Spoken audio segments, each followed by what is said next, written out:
النرويج بلد مهمة جدا في استخراج النفط والبترول، وبسبب ده عملوا متحف بيتكلم عن تاريخ استخراج النفط والبترول في النرويج.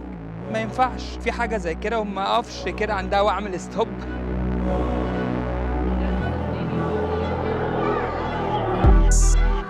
أنا في الحفارة يا رجالة. أنا مش همشي غير لما تتفرجوا على الموضوع ده، تعالوا ندخلوا سوا. يا جماعة أنا هنا حاسس إن أنا بنزل تحت. وسموا المتحف ده متحف البترول النرويجي، نورويجيان بتروليوم ميوزيوم. ده فعلا هي ناس فخورة باللي بتعمله وناس فخورة ببلدها. يا جماعة يا إخوالنا، يا جماعة الموضوع جامد أوي.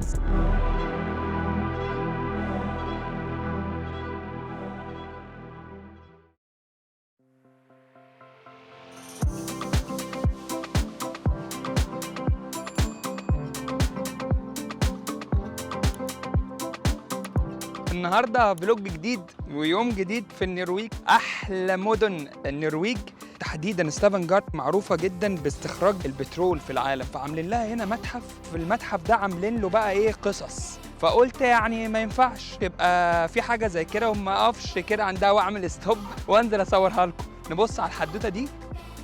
متحف الديناصورات والبترول. محدش يتخض لما يلاقيني كاتب في العنوان كده، والسبب في ده اني لما نزلت استكشف المكان ده لقيته فعلا بيتكلم عن تاريخ البترول في النرويج وطرق استخراجه واستخداماته.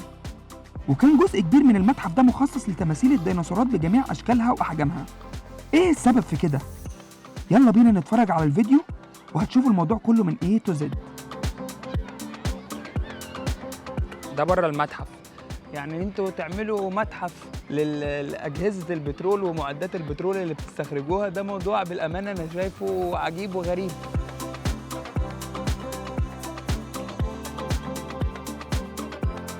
حفارات بحق وحقيقي.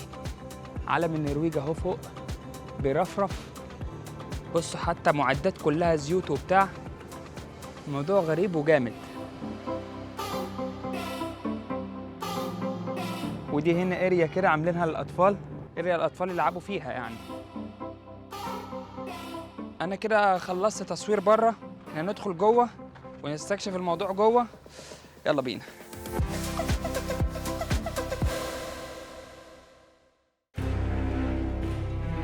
في ظل الظروف الاقتصادية والمشاكل الكبيرة اللي بيمر بيها العالم كله دلوقتي، Russia's defense ministers accuse Ukraine of planning to use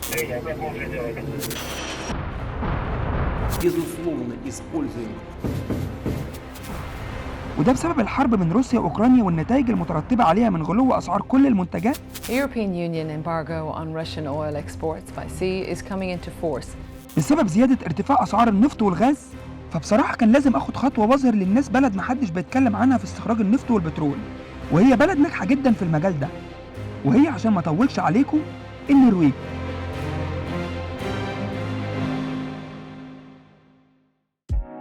وتم افتتاح المتحف ده سنة 1999، وده عشان يكون أول متحف للبترول في العالم.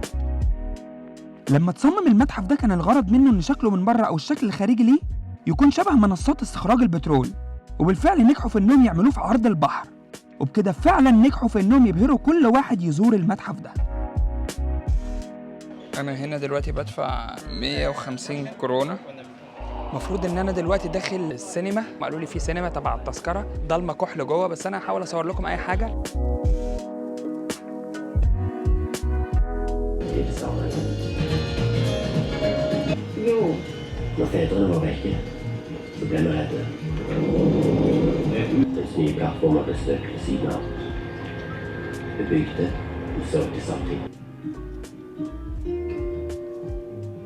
الموضوع جامد، بيحكي عن تاريخ البترول في النرويج.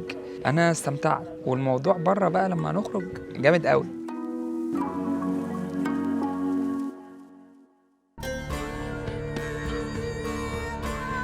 هو الموضوع جوه المتحف عاملين فيه جزء كده ايه تماثيل ديناصورات، فالموضوع ممتع. انتوا شايفين؟ انا بالامانه مستمتع يا جماعه، الموضوع مش طبيعي. الديناصورات دي زي الحقيقه.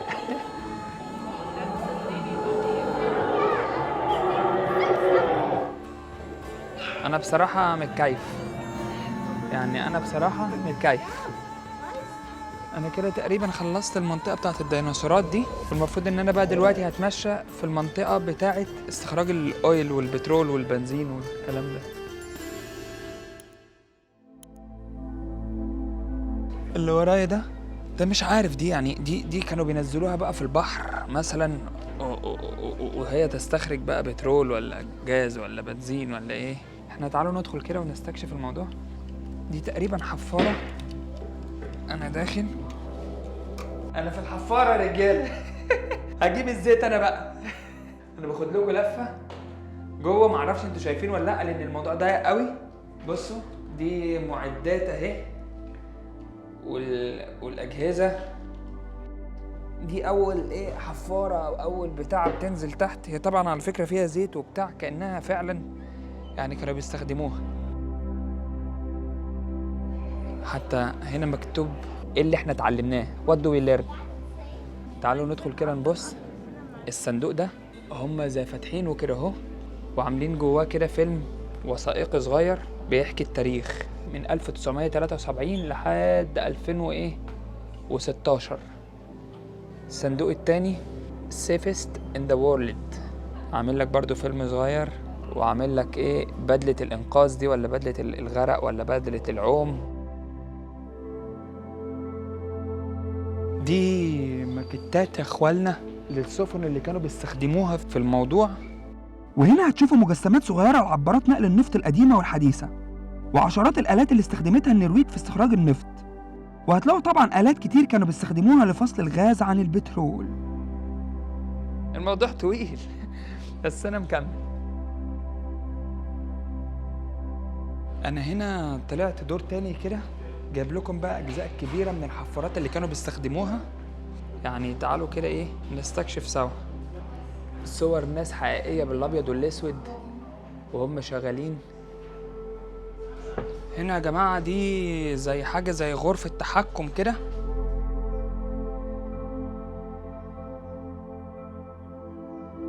الموضوع فوق العادي. ده فعلا هي ناس فخورة باللي بتعمله وناس فخورة ببلدها. أنا مبسوط ومبسوط أكتر إن أنا بصور حاجة زي دي ليكوا عشان تعرفوا برضو الفرق بين الثقافات.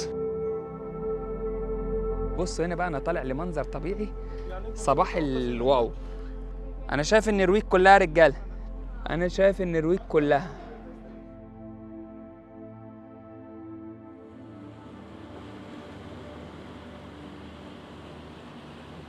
جماعة أنا كنت قفلت الفلوج، لقيت إن في قسم تاني أنا ما دخلتوش. القسم تحفة، حاجة كده 3D 4D، حاجة جامدة قوي، لازم تتفرجوا عليها دلوقتي. أنا مش همشي غير لما تتفرجوا على الموضوع ده. تعالوا ندخلوا سوا.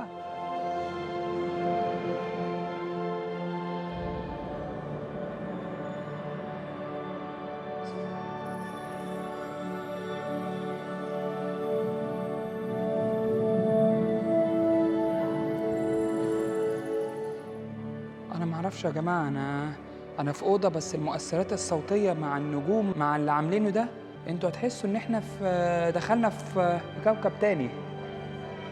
بصوا هنا العلامة دي معلش هي سودة بس بيقولك حط رجلك هنا هتحس الموضوع عشان تحس 3D. فأنا واقف إن هو فعلا بجد الموضوع حاسس إن أنا جوه حاجة أسانسير بيحكي لي قصة جديدة. جماعة أنا هنا حاسس إن أنا بنزل تحت، حاسس إن أنا بنزل تحت والله العظيم كأني على صندوق وبنزل تحت. الموضوع 3D مؤثر. بصوا لو بصيت تحت بتحس إن أنت بتنزل تحت. يعني أنتوا بصوا خليكم معايا كده أهو، تحسوا إن أنتوا بتنزلوا. بصوا لو ركزتوا، بس معرفش هيجيلكم الإحساس ده ولا لأ لأن أنتوا مش موجودين في الطبيعة، بس الموضوع جامد. أنا حاسس إن أنا هنا زي في أسانسير وبطلع وبنزل.